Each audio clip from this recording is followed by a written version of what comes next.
What's good? What's good? Welcome to another episode of Cheef and Chart. It's sponsored by Rap and Dough, the home of money conversations.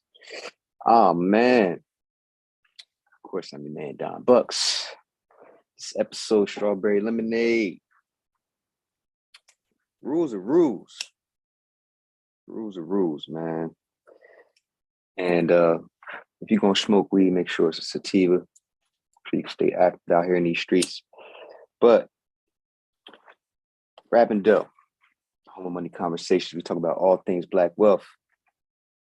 This particular series, we talk about options trading, which is one of my suggestions, one of my solutions to closing the wealth gap. So if you haven't already, hit the like, subscribe button, also the notification bell so you know when I'm going live. And if you got a problem with me smoking weed, find another channel. But yo, rules are rules. Rules are rules. I'm gonna get into the reason why. But y'all probably got an idea. But I like to start off with a little spiel. Today is a pretty smooth day, man. I ain't get a lot of sleep last night. I'll be up. I'll be studying. I'll be reading. I'll be listening. I mean, I got to get some sleep, though. I got to get some sleep. We all got to get some sleep if we plan on trading early in the morning. But they went pretty smooth. Hit the mall, you know what I'm saying, during the day when there's less people. You know how I feel about that. Exchanged a few things. I got to get a whole new wardrobe, y'all. I got to get a smaller size. I set out a goal to get a 6-pack. And what I didn't realize is that I stretched out a lot of my damn drawers.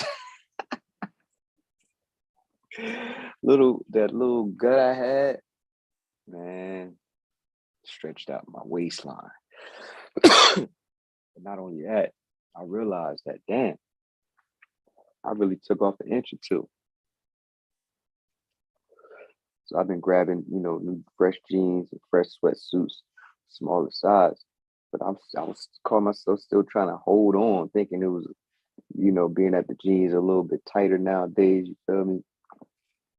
Like, nah, still try to cop that 32. Nope, need that 31. What else? Oh, that car that I bought with my options profits. Got extended. The rental got extended for the third time, which is what I anticipated anyway with the type of car that I got. And y'all curious, I got a Nissan Versa. So the course that I took, which is somewhere in my portfolio because I'm an affiliate of the course, the young lady said one of her first cars was a Nissan Versa, and that the car stayed rented out. That's what you want. You want the car to be. You don't want the car sitting in front of your house. You want it being rented, right? So I anticipated that. I was like, "Yo, fuck, I'm gonna go get me a Nissan Versa." Found one on the platform, and the same renter. Keep extending. So that's the goal here, man. All this extra money, whether it be from options trading, whether it be working overtime, whatever it is that you do to get extra money, make sure you're putting it into income generating things. So instead of having that money just sitting in the bank account, I said, you know what? I made that money. Let me put it to work. So I could have bought some dividends with it, right? I actually did buy some dividends with it, but I also used the remainder to buy the car. So now the car is making money, right? So that's the goal here, y'all. Use this money to make more money. But the market did what we said it was going to do today, right? But I'm going to tell y'all now, I took an L. We took an L because this is our account. We took an L. It's because I didn't follow my own rules. Rules are rules. And I need y'all to stick to whatever rules y'all create for yourselves. Hard body. Like, stick to them. If you say, okay, before I get in, this is where I'm getting in. This is where I'm getting out profit, or if it doesn't go my way, this is where I'm going out. This is where I'm taking my loss at, right here. If it go below this, I'm out of here. Excuse me.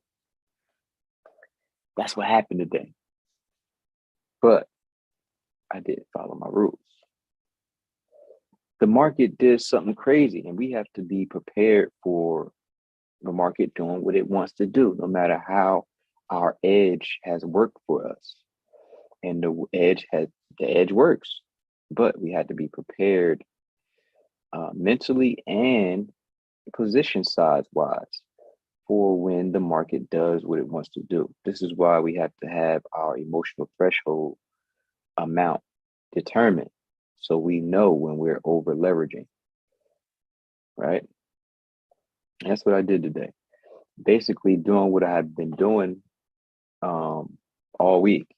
Like when it goes against me and the parameters stay the same, like the MACD doesn't shift, right?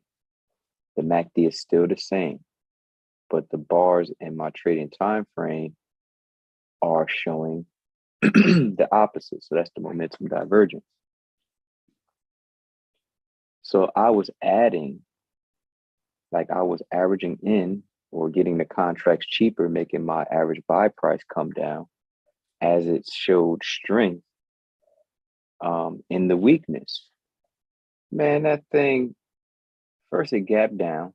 So let me show y'all.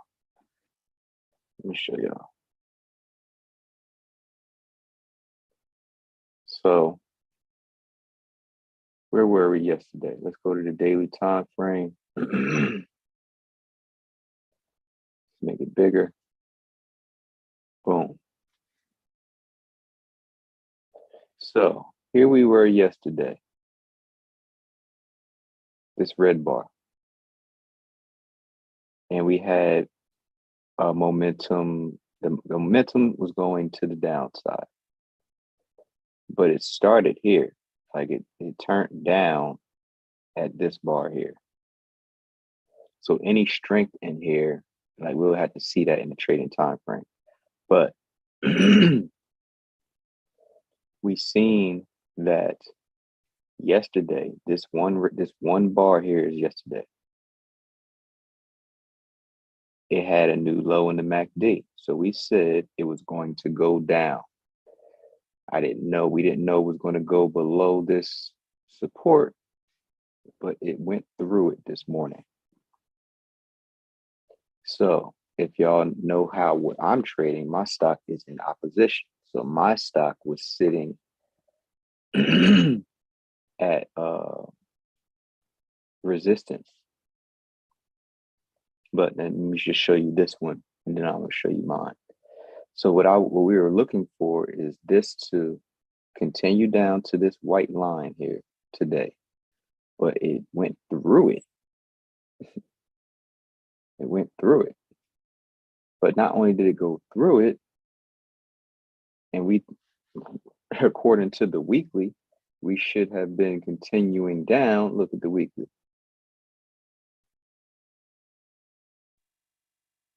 Look at the weekly. We have downwards momentum. It's still going down. So this is showing hella strength. So the daily needs to obey the weekly. So this right here, this strength should be short-lived. We don't know how short. We don't know how much of this strength is going to show before it obeys the weekly. But right now, it's not obeying the weekly right now. It's a momentum divergence from the weekly. But if we're looking at the daily, engaging from the daily, we have a new high in the MACD now. Just that quick, from yesterday to today. Yesterday, we were expecting it to go down and test this resistance, not go below it and then come back through it like that. That right there is a test failure. This happened before, like last week to us, right? It happened when I lost before. This is what happened. It didn't do this extreme, but it gapped against us. And this time it gapped. It didn't gap. It gapped down. But this retracement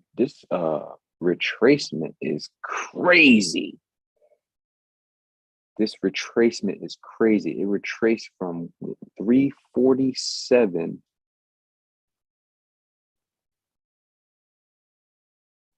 It damn near retraced $20 in one day. Nah, that is an outlier. That is a extreme case. You can't plan for that. There's no way you can plan for that. So the only way you can, yes, you can. You can plan for that by having the proper amount on the line. That's your emotional threshold amount. That's how you plan. Again, that's how you plan for this. Expect something like this to happen every trade. Like, have this in the back of your mind that this could happen at any given moment. No matter how well we see the momentum divergence, the market can do what it want to do when it want to do it. So our edge is going to work for us majority of the time, but you always have to take into account these wild occurrences. So we took a L. We are back to square one on this because, like I said, let me show y'all, I over leveraged and I was averaging in when I should have. It First of all, the trade, like I said in the beginning, the trade went well. It went in our favor. I just got back in when I shouldn't have. So look, we're back down to $200 where we started. So let me show y'all what happened. All right.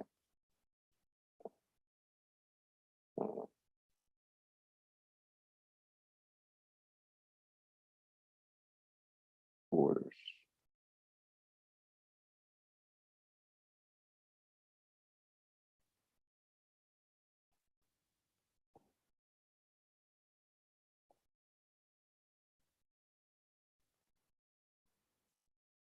Hmm.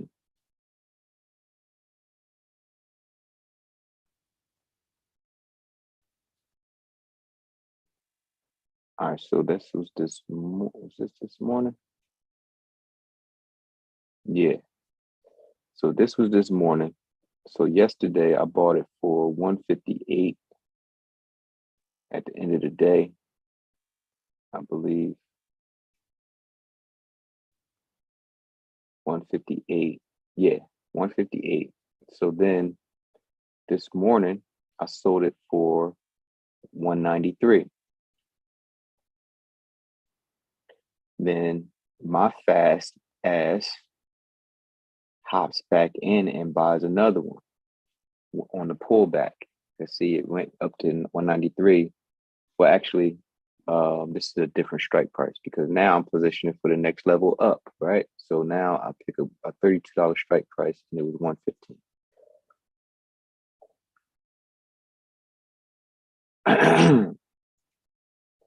And it started to pull back. So I bought another one.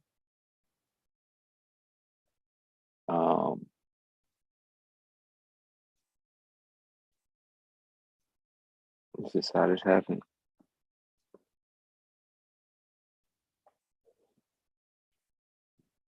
I definitely bought another one. And then I kept I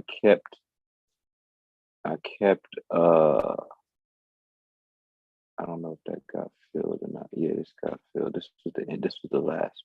So I bought another one for 104. Then I bought another one for 97. Then I bought another one for 67. Like it just kept going against me, and I kept averaging in, buying one more, and bringing my average price down, thinking that it's going to go back up. Because let me show you on the chart. Look at this. So it gapped up this morning. You go to the daily. So this was yesterday, this green bar. And it was a new high in the MACD. This was today, the downturn. But we were at the peak right here before the downturn. So new high in the MACD, we like, okay, it's going to go to the next level, which it did. It did. That's what we said was going to happen yesterday, and it did. So I took profit here. Actually, I woke up late too. I woke up at 10 o'clock. I almost missed it, yo. I almost missed it. This is why I tell y'all to get y'all rest and get up in the morning if you're trading. I almost missed it. Market opened at 9:30. I hopped up like, yo, because I think I had my alarm set, but I think I hit the snooze one too many times. So I hopped up, and this is where it was at. And I took profit right in time because look what happened. It came smooth down. But it came down. That's the daily. So let me show you on the trading time frame. So it came down. All right, that's the trading time frame. All right, came down. I was like, all right. When it was right about here, I'm thinking, because this is a level, right? Y'all see this is a level? It came down to here. So I'm just like, okay, it's going to bounce off of this. So it started meandering here. I bought one right here. I bought another one right here. So I averaged in right here. Then it came down some more. So I was like, what the fuck? I should have got out when it went below this fourth bar here. This is yesterday's low. Right here is where I should have got out. But right here is where I added, thinking that it's gonna bounce. Nope, this shit done curved down. It's gonna bounce. Bought another one. It's gonna bounce. And right here it was like, all right, you know what? It's time to get out. And I should have got out up here. But I got out down here instead. So rules are rules and stick to them. If you say, all right, this is where I'm getting out, get out there and wait for the next setup. That's my rule. I know this. Didn't follow it.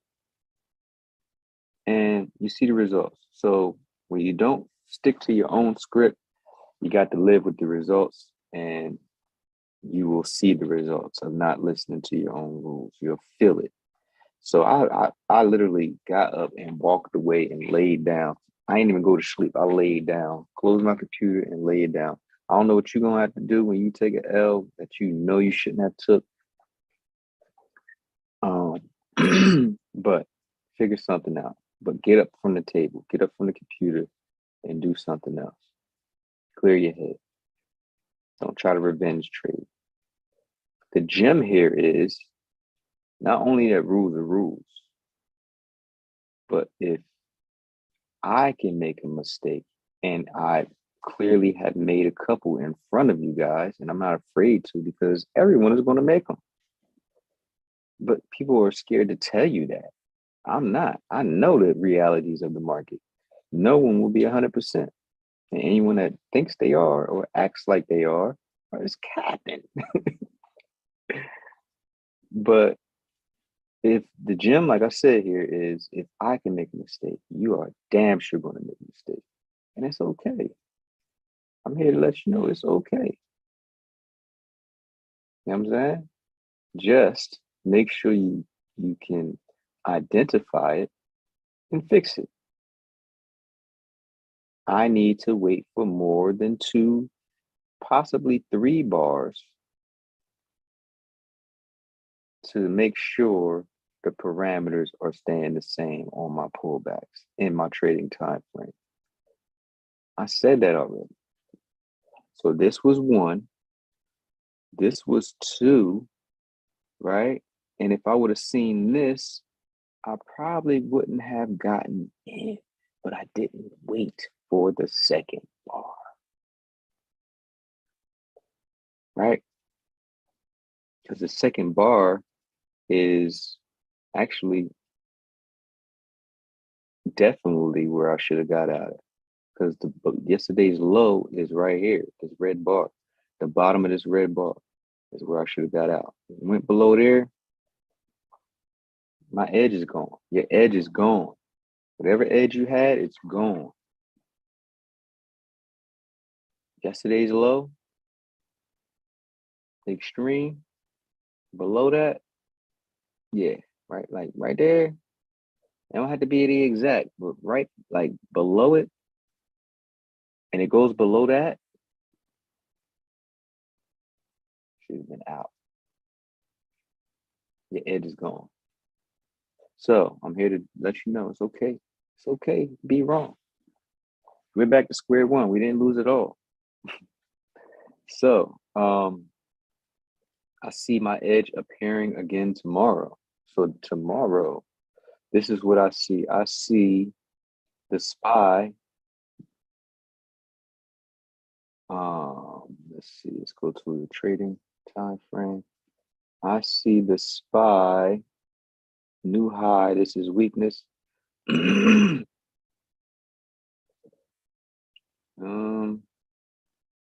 iffy because this is extreme on the MACD. I mean on the Bollinger Band, and there's a resistance level here. So I will probably wait for some more weakness. It's probably going to retrace tomorrow.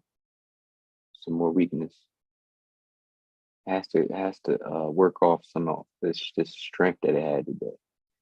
This is just crazy. So I will wait for a better edge here.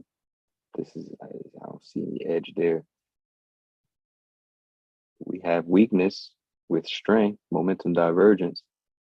So I will wait to see how much weakness. Like I said, in the trading time frame, I need to wait for 2 or more bars to make sure the MACD stays the same and that the parameters stay the same. Because this could be a test failure, right? This could test the resistance that it broke because now it's support. It could test it and bounce, which we're looking for, or test it and fail and keep going. So I will wait. I'm going to wait to see what the market wants to do. If it wants to keep going up, we'll see. Because right now it's at the edge of this, it's at the extreme of the Bollinger Band to keep going up. So it's going to show some more weakness tomorrow. So that's what I see. Just to recap, y'all, rules are rules. Follow your rules, hard body. You say you're going to get out at a certain place and make sure you know where you're getting out before you get in. I say it all the time. You need to know where you're getting out. Whether it's for the profit, this is why you're drawing your levels in the first place, right? You'll know where you're getting out if you have your levels drawn. Because that's your level. It's a level, it's a resistance level. For calls, like this up here, for calls, if it's going up, this is a resistance level. So this should be this should be your strike price. So there should be no question where you're getting out because it's your strike price. Like if I'm getting in right here and I see all my parameters, I'm like, okay, new high in a MACD or whatever the case may be, and it broke this and it retraced, it showed weakness and strength. The next level up is here. So my strike price will be whatever this level is, right? That's where I'm be taking profit. Actually, I'm gonna be taking profit before it gets to the level. Because if y'all took my course, you would know that at these levels, there's a lot of activity, a lot of volatility. Because there's hundreds, if not thousands of people looking at this same level on this time frame. So it's some people that's positioning for calls, or some people positioning for puts. It's increased activity here. So the spreads become wider, slippage increases, meaning You try to get in at one price, it might get filled at another price because volatility it's active. It's a lot going on at the levels. So you want to take profit before the level. All right. So know where you're getting out before you get in, whether it be for profit or for a loss. Follow your rules. Hard body. Follow your rules. And monitor your zeal. Because I got excited, and most times it has worked all week. What I do works, and what you may do may work all week. But you gotta be prepared for that one weird situation, which today was out of the ordinary. Don't over leverage, but monitor your zeal and see clearly. Right? You may have to not only take a break from a loss, you might have to walk off when you get a win. Right? Walk off. So you can absorb it and see clearly, because you might be overzealous, and like I have been with those two trades, like this one and the last one that we took the L on. All right. So follow your rules, hard body. Rules are rules. It's your man Don Bucks. If you haven't already and you want to learn how to swing trade like this, the link is in the description of this channel. What else? Oh, if you haven't already, hit the like, subscribe, and the notification bell so you get notified when I go live. Always remember, no competition. Always you versus you.